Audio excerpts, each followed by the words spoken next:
Que se trouve-t-il au-delà de la frontière connue de l'univers? Une question fascinante qui éveille la curiosité des scientifiques depuis des siècles. Cela a conduit à la construction de ce miroir géant recouvert d'or pour voir dans l'univers profond, pour pénétrer et explorer ce qui se trouve au-delà de nos frontières connues. Les télescopes spatiaux voient en utilisant des miroirs pour collecter et concentrer la lumière des étoiles lointaines. Plus le miroir est grand, plus le télescope peut voir de détails. Il est très difficile de lancer un miroir géant et lourd dans l'espace. Les ingénieurs ont donc doté le télescope Webb de 18 miroirs de petit format et légers qui s'assemblent comme un puzzle. Les miroirs se replient à l'intérieur de la fusée, puis se déplient pour former un grand miroir en orbite. Le télescope Webb est grand en taille, comme un immeuble de 3 étages, et long comme un court de tennis.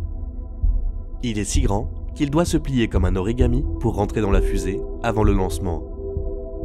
Ce télescope est véritablement le summum de l'ingénierie humaine du XXIe siècle. Le JWST, ou Webb comme on l'appelle, est un observatoire infrarouge orbital qui complétera et étendra les découvertes du télescope spatial Hubble, avec une couverture de plus grande longueur d'onde et une sensibilité considérablement améliorée. Grâce à des longueurs d'onde plus grandes, le télescope Webb pourra se rapprocher du début des temps et rechercher la formation des premières galaxies, qui n'a pas été observée, ainsi que l'intérieur des nuages de poussière, où les étoiles et les systèmes planétaires se forment aujourd'hui. Le télescope spatial James Webb est un observatoire infrarouge en orbite autour du Soleil, à environ 1 million de kilomètres de la Terre, dont le but est de sonder les structures et les origines mystérieuses de notre univers et de notre position dans celui-ci. Notre système solaire n'est pas le seul à abriter des planètes. Les scientifiques ont découvert des milliers de planètes en orbite autour des étoiles autres que notre Soleil. On les appelle des exoplanètes. L'une des missions du télescope spatial James Webb est de contribuer à l'étude des atmosphères des exoplanètes en recherchant des signes de vie. La vie pourrait-elle survivre dans l'atmosphère de certaines exoplanètes? Les astronomes ne cessent d'étudier la lumière des étoiles et des planètes captées par le télescope Webb pour tenter de trouver des réponses à ces questions. Pourquoi les miroirs sont-ils recouverts d'or? N'oubliez pas que chaque détail compte. Chaque objet, aussi minuscule qu'il puisse paraître, a un rôle énorme dans la mission globale du télescope. Une fine couche d'or aide les miroirs à réfléchir la lumière infrarouge. Avec sa lumière invisible pour les yeux humains, le télescope spatial James Webb voit au plus profond de l'univers. Cette lumière est appelée rayonnement infrarouge, et nous pouvons la ressentir comme une chaleur. Les pompiers utilisent les caméras infrarouges pour voir et sauver des personnes à travers la fumée d'un incendie. En plus de tout cela, le JWST peut voir à travers les nuages de poussière. Les étoiles et les planètes se forment à l'intérieur de ces nuages de poussière. Le télescope spatial James Webb utilisera ses caméras infrarouges pour voir à travers la poussière de notre univers. Bien sûr, jeter un coup d'œil à l'intérieur conduirait à de nouvelles découvertes passionnantes. C'est ce qui vient de se passer récemment. Le JWST a pu voir des éléments comme les premières galaxies qui se sont éloignées en raison de l'expansion de l'univers. Dans le passé, la poussière spatiale était une nuisance pour les astronomes, car les télescopes ne pouvaient pas voir à travers les nuages de poussière sombres et massifs qui s'étendent sur les galaxies. Scientifiquement, les plus petites de ces particules de poussière sont appelées hydrocarbures aromatiques polycycliques. Ils constituent l'un des types de molécules les plus répandus dans l'espace. Après leur première détection dans les années 80, les astronomes ont trouvé des AHP presque partout où ils pointaient leur télescope. Même dans l'atmosphère de Titan, la lune de Saturne, et dans certaines des galaxies les plus anciennes. Avec le développement de l'astronomie infrarouge, les télescopes ont pu percer ces nuages obscurs, et nous avons appris que la poussière spatiale est en fait un élément essentiel de la formation des étoiles et des planètes. Webb a des capacités qui éclipsent celles des télescopes infrarouges précédents, et il va révolutionner l'astronomie, a déclaré Luis Ayamandola, l'un des chercheurs du centre de recherche Ames de la NASA, situé dans la Silicon Valley, en Californie. Tout récemment, le télescope spatial James Webb a capturé une image effrayante d'une paire de galaxies en train de fusionner. Cette nouvelle image d'une paire de galaxies, connue sous le nom de 2ZW96, a été présentée en avant-première à la vice-présidente Kamala Harris et au président français Emmanuel Macron lors d'une visite au siège de la NASA à Washington. le mercredi 30 novembre.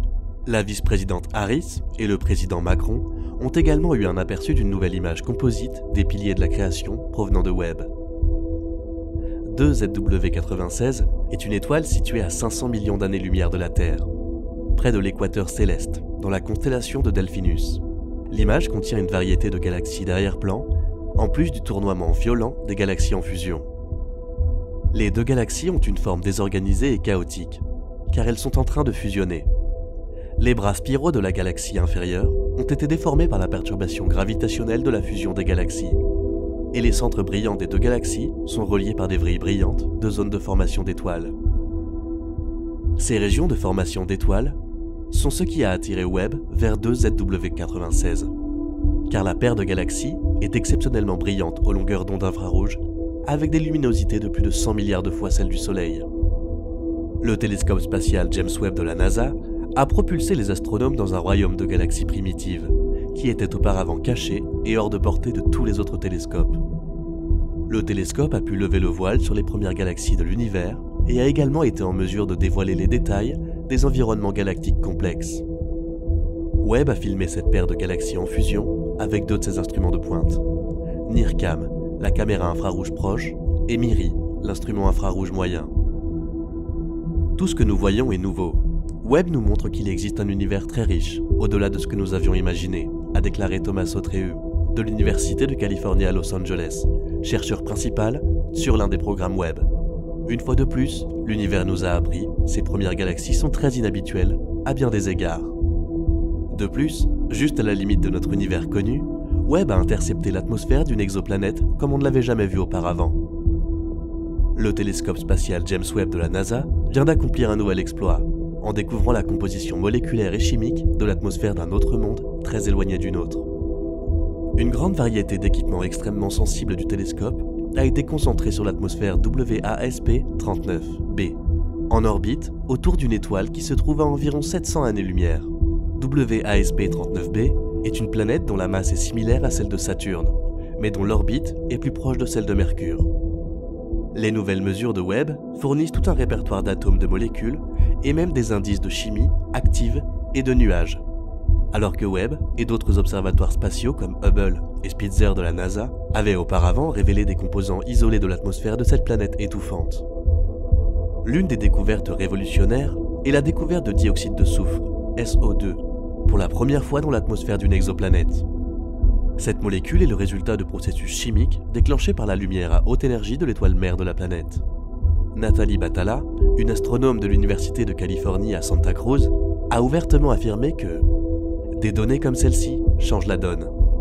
C'est la première fois que nous voyons des preuves concrètes de photochimie, des réactions chimiques initiées par la lumière stellaire énergétique sur des exoplanètes. Je vois là une perspective vraiment prometteuse pour faire progresser notre compréhension des atmosphères des exoplanètes, a déclaré Chang-Min Tsai, chercheur à l'université d'Oxford au Royaume-Uni. Parmi les autres constituants atmosphériques détectés par le télescope Webb figurent le sodium, Na, le potassium, K, et la vapeur d'eau, H2O. Ce qui confirme les observations antérieures des télescopes spatiaux et terrestres et permettent de trouver des empreintes supplémentaires de l'eau, à ses plus grandes longueurs d'onde, qui n'avaient pas été vues auparavant. Webb a également observé le dioxyde de carbone, CO2, à une plus haute résolution, fournissant 2 fois plus de données que celles rapportées par ses observatoires précédents. Parallèlement, le monoxyde de carbone, CO, a été détecté, mais les signatures évidentes de méthane, CH4, et de sulfure d'hydrogène, H2S, étaient absentes des données de Webb. Si elles sont présentes, ces molécules le sont à des niveaux très faibles. Une équipe internationale de plus de 100 scientifiques a examiné séparément les données provenant de 4 des modes de détection soigneusement calibrés du télescope Webb pour capturer ce large spectre de l'atmosphère de WASP-39b. Bien que l'on s'attendait à ce que les télescopes aident à résoudre de nombreuses énigmes, les résultats sont plus précis, plus divers et plus beaux que prévu. Anna Wakeford, astrophysicienne à l'université de Bristol au Royaume-Uni, qui étudie les atmosphères des exoplanètes, a déclaré « Évidemment, l'équipement du télescope Webb a dépassé de loin les attentes des scientifiques, en disséquant avec précision une atmosphère extraterrestre. Le fait de disposer d'une liste aussi complète des ingrédients chimiques de l'atmosphère d'une exoplanète permet également aux scientifiques d'avoir un aperçu de la densité des différents éléments les uns par rapport aux autres. comme les rapports carbone-oxygène ou potassium-oxygène. Cela permet de comprendre comment cette planète, et peut-être d'autres, s'est formée à partir de disques de gaz et de poussière. Voici la fin de la vidéo d'aujourd'hui. Si le contenu de cette vidéo vous a intéressé, n'hésitez pas à vous abonner. Vous serez aussi notifié des prochains sujets et soutiendrez notre chaîne. On vous dit à très bientôt.